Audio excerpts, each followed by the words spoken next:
Is at the Boys and Girls Club today. What up? Oh, bro, you need some help. Yeah. Come on, come on. Hey, y'all should have called travel. Y'all can't count this. Let's do math first. It's easier. After a 4-year career here, got a chance to go to the NFL, undrafted. Actually had a chance to start my rookie year. Knowing he been there, you're gonna pay attention and listen to him more, simply because he did it on this level and he did it on the next level. He just has so much experience that maybe if you do your work, I'll give you a little bit of what I did when I played for the Bengals. It's important for me to make sure that my experiences are an integral part of their growth here. Pushes left in the pocket, fires deep over the middle. That's up for grabs, and Cedric Woods is going to pick it off for Ole Miss. There you go! Go score! Go score! Go score! He's grabbed from behind and slung down just shy of midfield. He brought it almost back to the line of scrimmage. Let's go! That's what I'm talking about!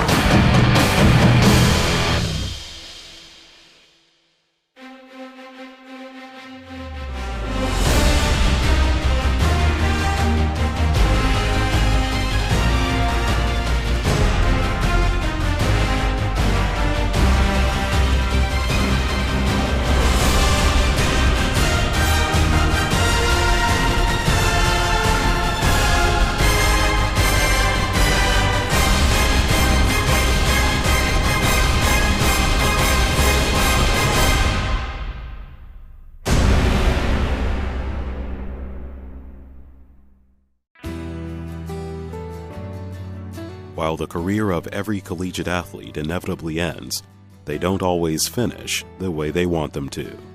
Senior quarterback Chad Kelly's time in football is far from over, but his days as a Rebel were cut short by injury. Chad came here wanting to rewrite his story. I have witnessed him do that to a large extent. It's not the ending we wanted. It's not the last chapter that we wanted to write, but life has a way of doing that. I think he'll be remembered as one of the best competitors that ever played here. I mean, he's the quarterback that helped lead us back to the Sugar Bowl since Archie had been there. I don't think the Ole Miss people will remember. They will remember that for a long, long time, and he'll be etched in the memory of everybody that followed our program as one of the greatest competitors to play that position here. It's very disappointing to see seniors end their career like that. Injuries have not been kind to us this year, and that's heartbreaking in a lot of ways, but it will create opportunities for someone else, and we'll get ready to go for A&M Saturday night. Next on the season. I mean, it was a great feeling, just my first play in there and first interception. The ball comes to him, I think, oh man, if he can do that every snap, we're going to win every single game. After the Alabama game, when he went out, we took us 4 weeks to kind of figure things out.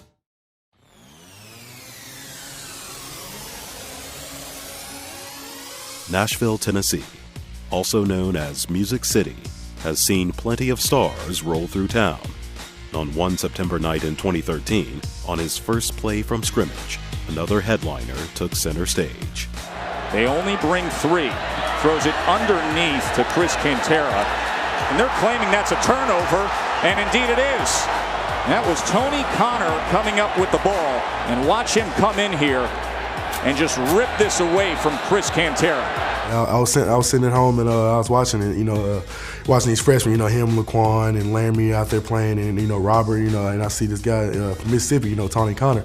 Like, okay, hey, he got a pick. Okay, that's big time right there. Playing as a true freshman in the first game. Being, the first time in the game, and the ball comes to him, I think, oh man, if he can do that every snap, we're going to win every single game.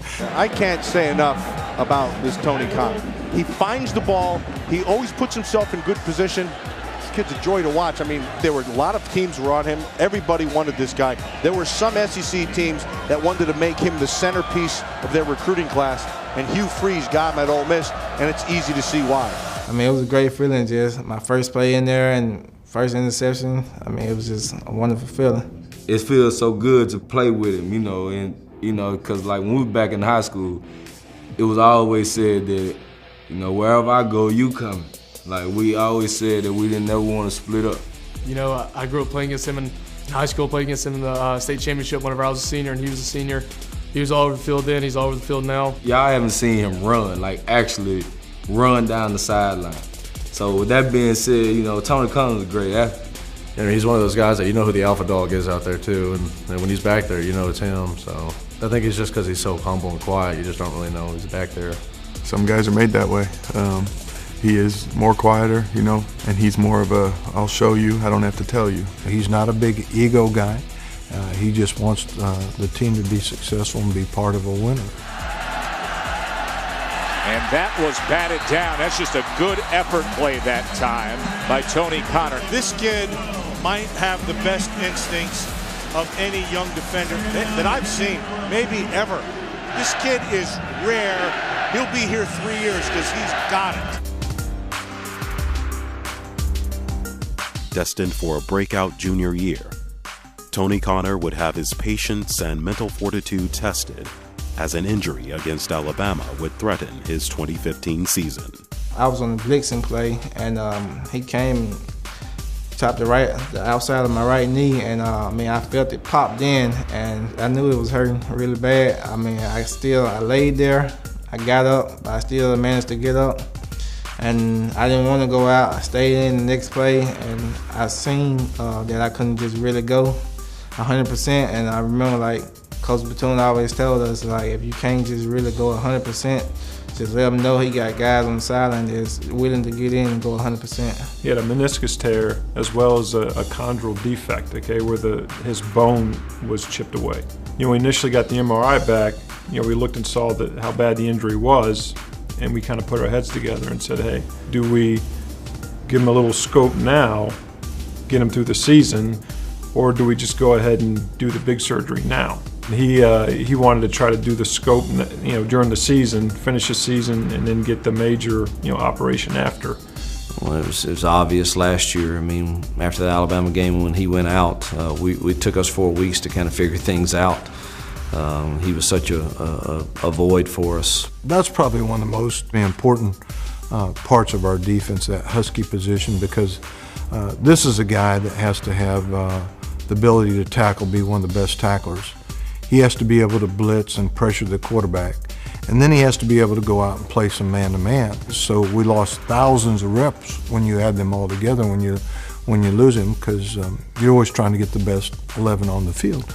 And, you know, I think it did. I think it took us several weeks to get caught back up, losing him in that position. It's just like for the Sugar Bowl game, I went on and had my surgery before, so I had more time to recover and everything, just so I can be back out there with my brothers. Chasing greatness, baby.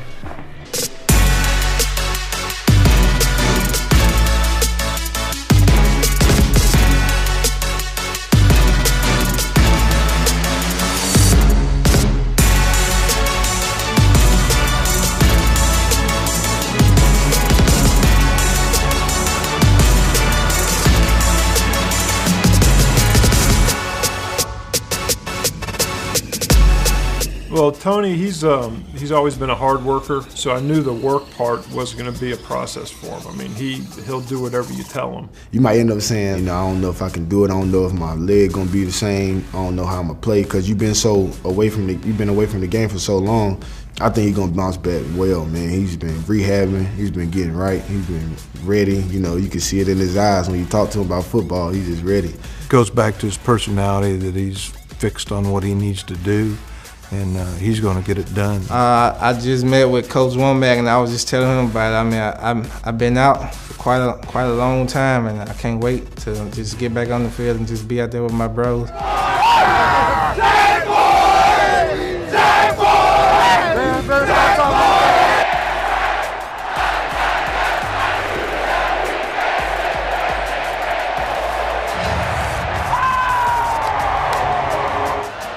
The toss is to Cameron Petway, who's worked his way into the starting lineup, and Tony Connor makes the stop.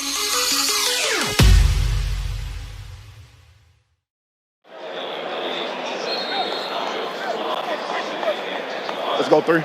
Keep showing up, 3. Hey, G. Hey, every snap, man. Show out, all right? Show up on film. Oh, you already know, Greg. Hey, intensity. Hands and feet. Put somebody on their back. Let's go. Coming into Week 10, the Ole Miss Rebels were searching. Having lost All-American Chad Kelly and Captain John Youngblood 7 days prior, tonight's roster would not only be thinner, but younger. creating the need for last-minute reminders. Get there, just take that right hand and take him around the hump. Shea gonna step up in that pocket. The Shea he's referring to is 19-year-old Shea Patterson.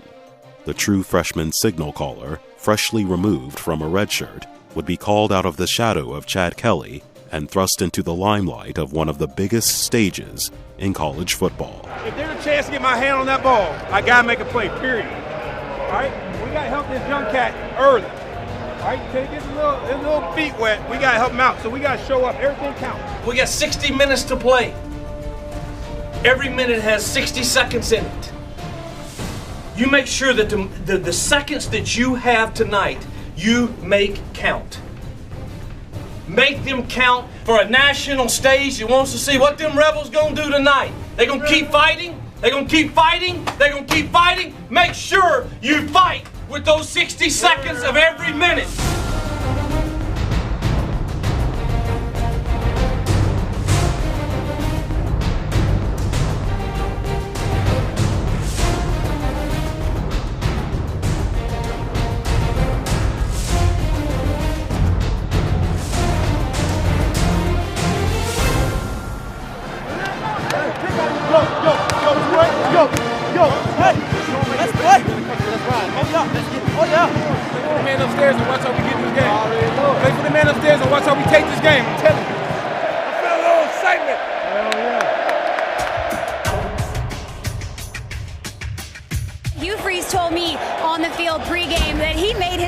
On Sunday that he would be tossing Shea Patterson's red shirt. Now, of course, that decision had to be made with consultation with Shea and his family, but this decision didn't need to be made by one individual's emotions, rather a decision for the best of the team.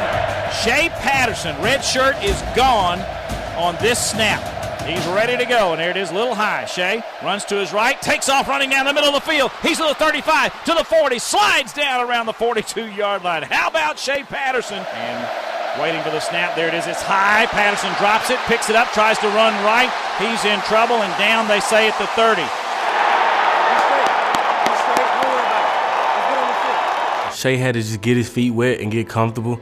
I know it's probably pretty tough at first going out there in front of that many people. To think he's going to go in there and all of a sudden know everything that's in our playbook and make every decision right, set every protection right, and perform flawlessly in that environment would be a crazy expectation. Really just wanted him to go have fun and compete. Hey, we got our system. Hey, let's calm down. Let's do that. While the Rebel offense was struggling to get in sync, the Aggies felt right at home and were working in unison. Play action for Hubenacki, throws a middle man wide open, nobody there. To the 30, to the 25, to the 20 is Kirk. That was busted big time. Wide open in the middle was Kirk. Comes back to right side, dives in zone, touchdown Aggies. And the Aggies are on top that quick. They're gonna throw. He's gonna go deep. Caught. Defender falls down, but Reynolds stepped out of bounds. Handed off, and into the end zone goes Keith Ford. And so just one play later, the Aggies get the TD. It ain't what they doing, huh? Secondary. It's what we do. We busted two covers. Third down and goal from the 1-yard line. Play action, pass the end zone, wide open. Well, he just came in motion across the back of the lineman, stopped, angled to the middle, and there was not a Rebel within 10 yards of Speedy Noel. He gets the touchdown. It is going to be a fist fight, but you're right in it, and we haven't played great yet. Nope. So, man, go out and earn it. Don't want anything given to you. Don't feel sorry for yourself, man. Somebody be the best encourager that you've ever been this half to your football team. Forget the first half. Learn from it, make the corrections, and go out and get it done this half. It's not going to be easy on the road, so go fight for it. Go take it. Go earn it. Let's go. The second half would be about adjustments, and they would start on the defensive side of the ball. Swing it, and nothing doing. Read beautifully by the defense that time. A.J. Moore did the job. There's a snap on third down. Quarterback fakes it, wants to run, comes to the near side, hit and knocked off his feet at the 23. Great open field tackle by Jalen Jones, and Jalen keeps the Aggies from getting the first down and will force the punt. We came back out second half, communicated better, held each other accountable, and we got the job done. It was so fun to see the excitement, though, and the energy on the defensive guys. It was so good to see that, and the energy just kept growing as the second half went on, and thought they played by far their best half of football this year. Hubenek's hit, sack. The 15-yard line, back to throw. They're going to run a screen near side, caught and tackled at the 10 is Travion Williams. What a beautiful play by DJ Jones. So 4th and inches for the Aggies. They have 2 tight ends. There's a snap, quarterback sneak, and still trying to get a scrum to get there. Don't know. I don't think he got it. It is Ole Miss's football. Great stop by the Rebels. Let's see if this will spark the Ole Miss offense. Hey, that's what I love to see. No matter how many times you keep answering. Great job. With the Aggies all roped and tied, the Rebels' youthful offense was ready to roll. Rebels have it to the 6-yard line with a 3rd down and 3. Got to get to the 3 to keep the drive alive. Brings a man in motion, Jefferson. He has 3 receivers right. He takes the snap, sprints to his right, looks toward the end zone, and now he's going to reverse and go back the other way. Little Archie Manning look. Fires to the end zone. Got a man! Watch this grand imitation of Johnny Manziel, who in this stadium earned himself a Heisman Trophy. Oh my gosh, what are you doing? And then, that's who he is. And as soon as he reversed field, I could see String, and oh my gosh, please see him because he's wide open. Johnny Manziel, do you believe it? His first touchdown pass. Shea Patterson, touchdown, Ole Miss. Game on in the 4th quarter. That first touchdown really gave us a lot of confidence, and I think everybody saw right there that we can do this, and it really provided a spark. You just see the confidence changing for Shea Patterson, and it's bringing new life and a new spark to Ole Miss. Well, you looking like Johnny, boy. They know who Johnny is. What you say? You say Patterson, what? What I'm talking about? 2nd and 10 from the 39, 3 receivers to the left. Let's go! Fake on the handoff, fired near side Stringfellow. Stringfellow one hand. What a catch by DeMaurier Stringfellow. Big boy! One hand. One hand. You can't do that? I can do it. Stringfellow, who has extremely strong hands, reaching out, plucking it, tucking it, had possession all the way through the process. A 40-yard reception. Ball across the 25. Here's Judd. Judd breaks free. 10-5 touchdown Ole Miss. What a 2-play sequence. We don't back down. We don't back down. We're tougher than that. If we work this hard, we might as well win this game, right, fella? Right? Huh?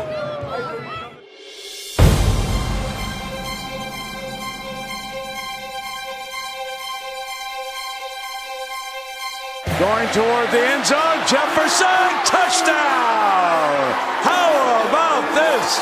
3 consecutive touchdown drives for Ole Miss. I like the 12. We make a mistake, it's gonna come back to you. I like the 12.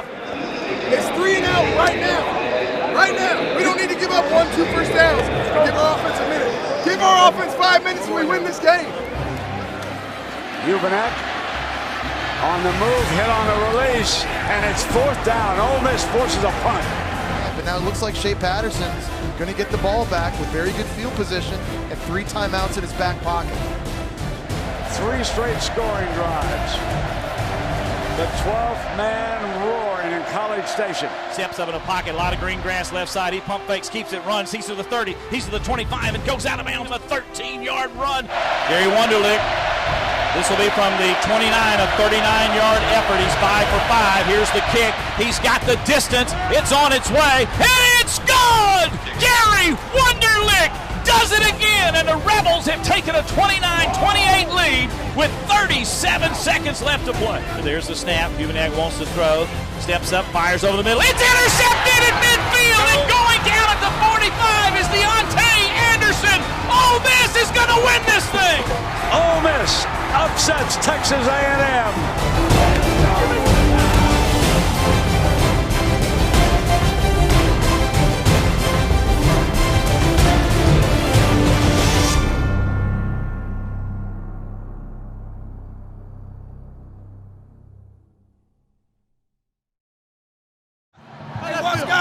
Watch God work. Let's go. We ain't done yet. Let's go.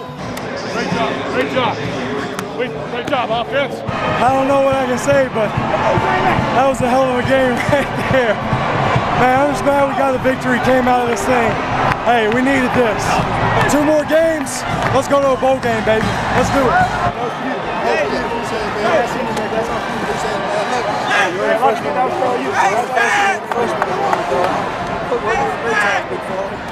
Listen, I want you to celebrate in here. But I want you to know, man, that's how you fight for 60 minutes. Man, you don't ever relent. You don't ever give up. The same God that loved us when it wasn't going well, He still loves you the same. So we want to honor Him when we lose. We want to honor Him when we win, and we're going to celebrate with Him tonight. A lot of teams go through adversity in given years, and we certainly have had our share. You know, we just had a lot of things that have kind of put a cloud around us, and it's just been tough to kind of break through it. But the thing that is so rewarding is I think the training ground for young men and for coaches in those times when it's like that is probably, there's more you can learn from that than the great times. But man, I just never seen our kids waver. It's been the next man up mentality, and then tonight, you know, obviously we get to see the fruits of it. We fought hard for 4 quarters. Hey, we won the game. One more, we bowl eligible. And we in that thing, huh? We want to know this week. That's all that matters. You know, pulling the red shirt off, it wasn't about that. It was about this team, and you know, this one was for the seniors, John Youngblood and Chad Kelly and all those guys. It was just awesome to win this one for them.